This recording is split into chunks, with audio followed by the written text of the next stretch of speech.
Welcome to the Global WarWatch Network, where we break down the most critical security stories from around the world. Hey, if you want to stay informed, make sure you hit that subscribe button. Today we're tracking a really big story that's unfolding in Syria. We are seeing a major escalation. For the very first time since the fall of Bashar al-Assad's regime, American troops have been killed in a hostile attack.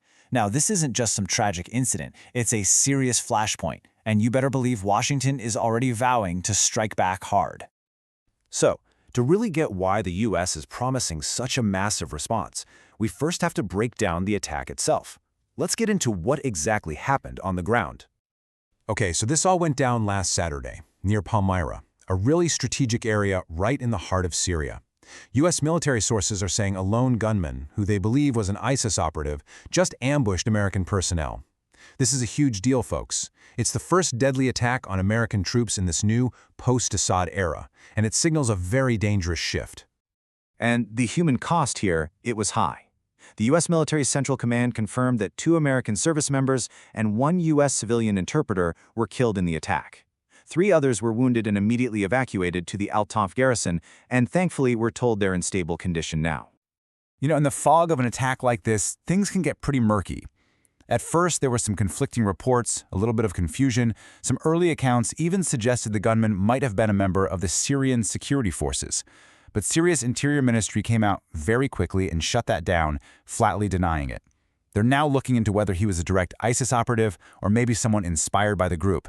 The key thing here is the official Syrian government line. This was not state-involved. Now, the American reaction, it was swift, and it was loud. From the very highest levels of leadership, the message was crystal clear. This will not go unanswered. Former President Donald Trump left absolutely no room for doubt.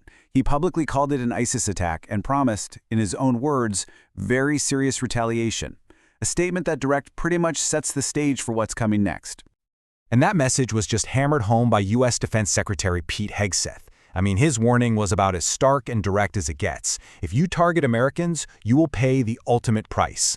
That kind of language tells you the response isn't just about a single strike. It's about sending a powerful, unmistakable message.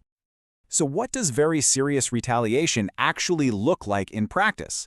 Well, U.S. officials are already starting to outline what this military operation is going to entail. We're talking about a forceful, coordinated campaign of large-scale airstrikes.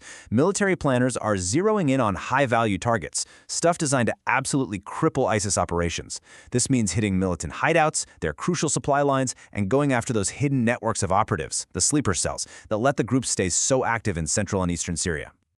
Now look, an attack like this doesn't just happen in a vacuum. To really get why this is happening now, you have to understand the incredibly volatile environment that the several hundred U.S. troops in Syria are operating in every single day.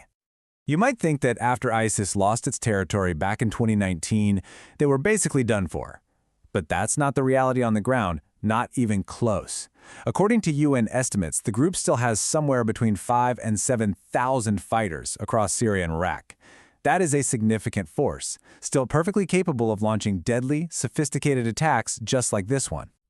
And here's why they can still pull this off. Syria is still an incredibly fragile place.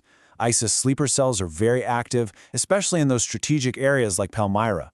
You have huge parts of the country with weak security and massive gaps in governance. As former President Trump pointed out, this ambush took place in a very dangerous part of the country that is not fully controlled. And that's exactly the kind of chaos that militant groups thrive on. This attack didn't just cost lives, it also struck right at the heart of a brand new, very delicate diplomatic relationship. The timing here is just incredibly sensitive. I mean, the contrast here is just dramatic. Think about it. Just last month, Syria's interim president, Ahmed al-Sharaa, was in Washington for a historic visit. And during that trip, they signed a security cooperation agreement specifically to stop an ISIS comeback. And now this. This attack directly challenges all that fragile progress, and it's a threat not just to U.S. forces, but to Syria's own stability. And it really seems like both sides see this as a common threat. Reports are saying that President al-Sharaa was extremely angry and disturbed by the attack. This suggests that the new Syrian leadership gets it. They know ISIS isn't just targeting Americans. It's trying to prove the new government can't provide security and wants to throw this whole new partnership into chaos. So it all boils down to this. Washington and the new Syrian government, they have a shared enemy in ISIS, for sure. But this attack, This puts their brand new cooperation to the ultimate test. And it leaves us with a massive question for the future of the entire region. With a common enemy, but such a fragile trust, can this new US-Syria partnership actually survive this? And that's where things stand right now. Thank you so much for joining us for this explainer. If you found this breakdown valuable, please consider supporting the channel by liking, sharing, and of course, subscribing to the Global WarWatch Network. We really want to hear from you. What are your thoughts on this? Can this fragile new partnership in Syria really withstand this kind of test? Let us know what you think down in the comments. And you can find all the links to join our community on social media right there in the description.